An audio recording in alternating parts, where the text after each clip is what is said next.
What's up, and welcome back to MacTheMovieGuy.com and my review of The Adam Project, the newest film from Netflix. Just a reminder that I am a blind film critic, so if you're wondering why I'm not staring directly at the camera, that would be why. It does mean I'm going to talk about some things like audio description, which if you are a sighted person, might be fun for you to hear about. Otherwise, I'm going to talk about most of the same things that you would want me to talk about. The story, the characters, the acting.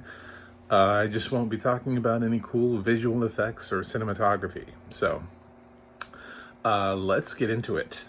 The Adam Project is one of those neat words because there's Adam, the name, and Adam, like science. So it works both ways because the character in the movie is named Adam, A-D-A-M, played by Ryan Reynolds, and also played by Walker Scobell as the younger version of Ryan Reynolds, to whom he time travels back to in order to try and save something that I won't spoil.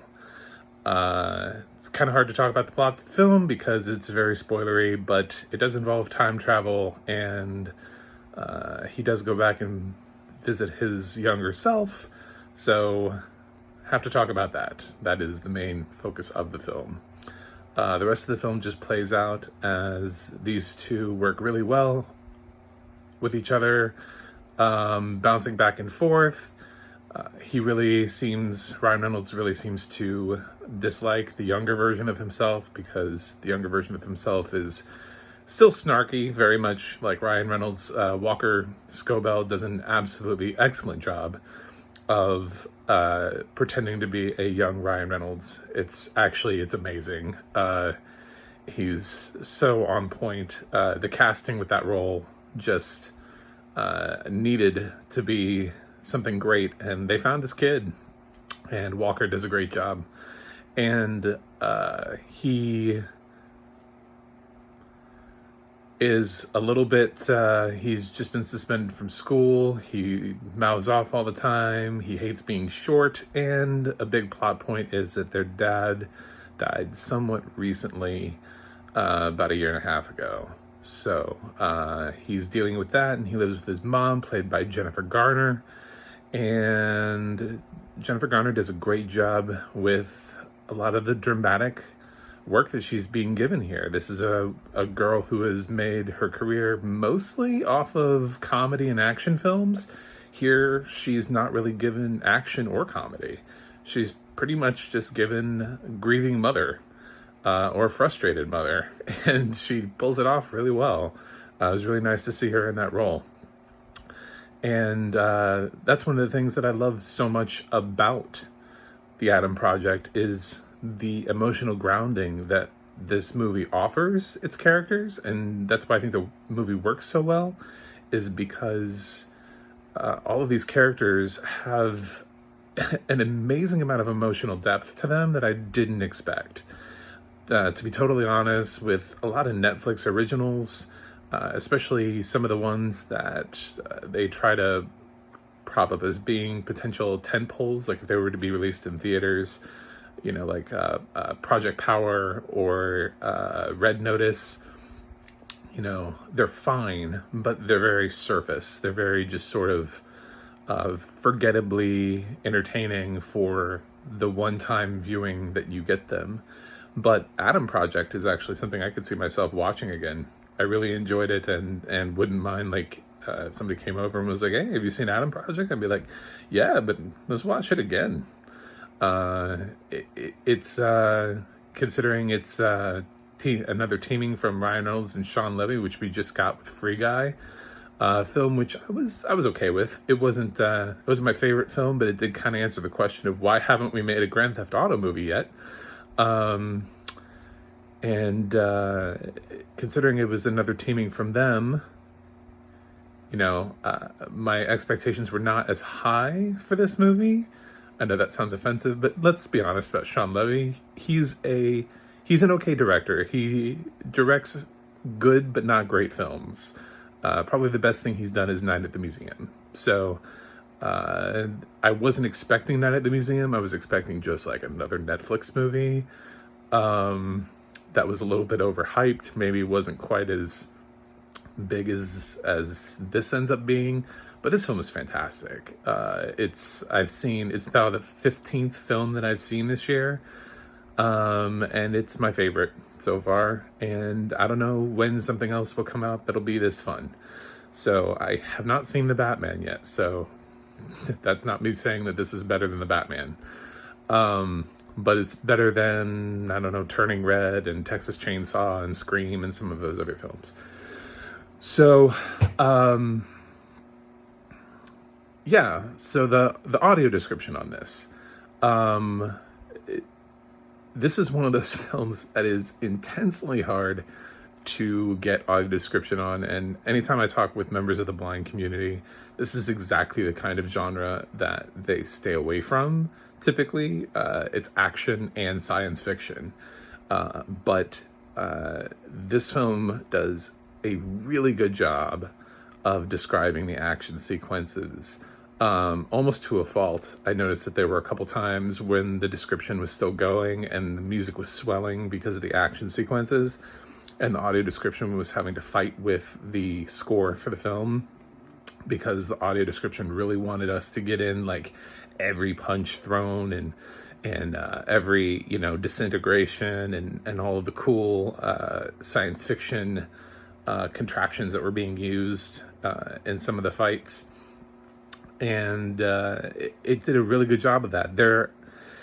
There's also an inherent problem with the science fiction element, and they did mess this up a couple times. I did catch it a couple times with the fact that because they time travel, there are people visiting younger versions of themselves, and oftentimes with audio description, characters share the same name. Like, for example, Adam, both Adams are Adam. They're called Adam. So the film has to always refer to them because they often are in every scene together as adult Adam or young Adam. And there was at least two instances in the film where they just said Adam. And I kind of defaulted in my mind because both of those were just sort of in fast-paced action sequences, that it was probably the adult Adam that was doing those things, but young Adam was in the scene, and it is possible that he could have done those things. It's just more unlikely that he could have done those things, but it's not impossible. I don't know, but there were two different fighting scenes in the films where they just dropped the young or adult and just said Adam. So it was a bit hard to follow. They did the same thing too with Catherine Keener's character in the film. She plays the villain of the film when she time travels back, and suddenly she finds herself in the same room with her younger self. They actually make that even a little bit more discombobulated by using both the character's last name and the character's first name as Maya in the audio description. It's fine for them to use that in the film, but once a character is labeled in audio description a certain way, we shouldn't try to alter it too much. So calling the younger version of this character both by her first and last name is a bit confusing. I know it's a bit of a challenge when you have somebody who's already an adult to call her like young and adult, because it would really be like young and old version. But that's really what has to happen, is that because in that scene we ended up getting a last name, and a laptop flew at one of them and they caught it, and I don't know which one caught it. So I actually didn't figure that one out, because since they're both fully functioning adults, either one of them could have completed that sequence and it would have been fine.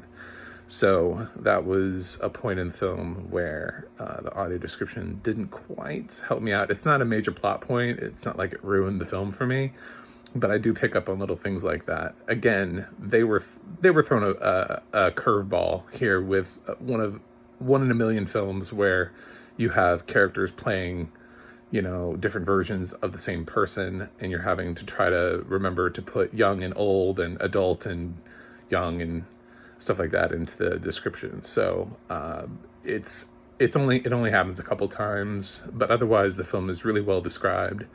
Audio description is great here, surprisingly so for an action movie. So, Adam Project. It's fantastic. All of the performances are great. Don't overthink the science. I feel like this is one of those films that somebody can sit down and analyze and then they start to hate it.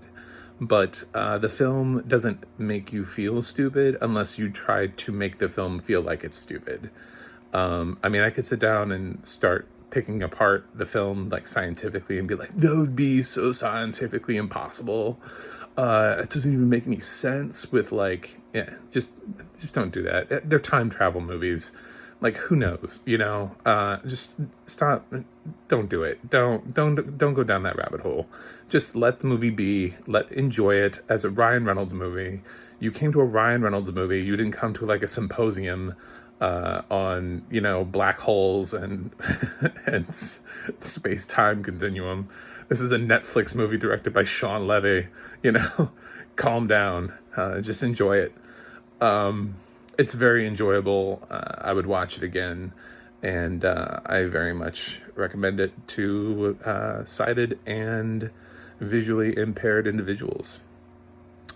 So I'm going to give The Adam Project an A-.